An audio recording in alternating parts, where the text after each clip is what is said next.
Hello po sa inyong lahat. Ako po pala si Lloyd, magbibigay ng maikling paalala sa inyo.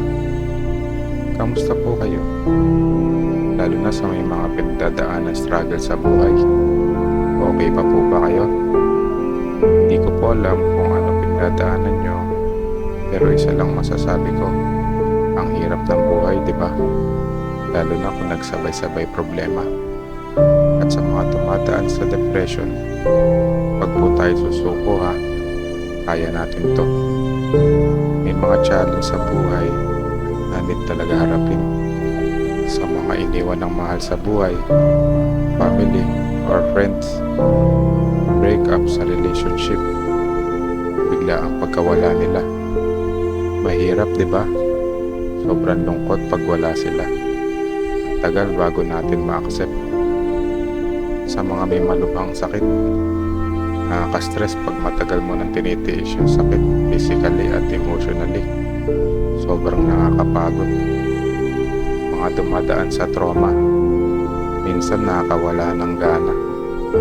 Dadaan na lang sa inom at bisyo para lang makalimot. Sa mga may financial problems, nag-aalala ka sa everyday expenses at bayarin.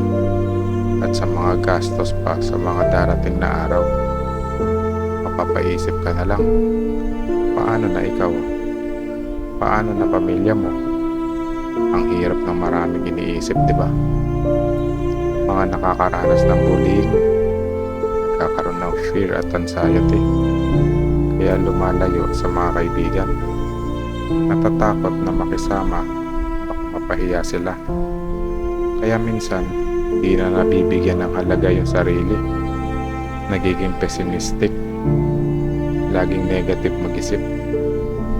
Yung mga nakakaramdam ng loneliness at sadness, sila yung mga taong gustong mapag-isa lang. Hindi nabibigyan ng suporta ng pamilya. Ayaw na lumapit sa mga kaibigan o partner. Baka hindi sila bigyan ng pansin.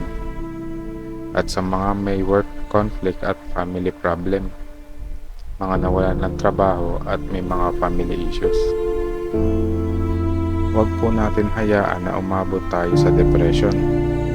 Hanggat maaari, magawa na agad ng paraan. Maging aware po tayo lalo na kung emotional person ka. Baka madala ka ng emotions mo na pwedeng umabot sa depression. Mahirap lampasan ito. Kaya po, iwasan po natin na mag-build up yung negative emotions natin. Lalo na sa social media, ang dami mong mapapanood na negative thoughts na lalong binubusog yung negative emotions mo. Piliin natin yung mga positive thoughts at good vibes na magli-lift up sa atin.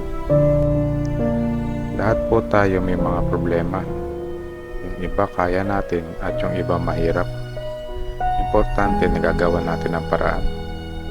Kaya wag po matakot at mag-alala na mag-open ng problema. Hindi po kayo nag-iisa.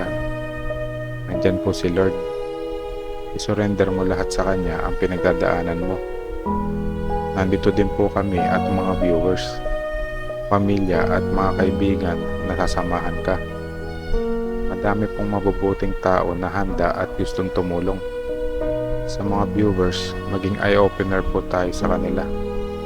I-share natin sa kanila yung happiness na meron tayo. Tandaan po na habang hinaharap natin ang mga pagsubok, piliin pa rin natin maging masaya. Hanapin natin yung happiness para sa atin. We deserve happiness.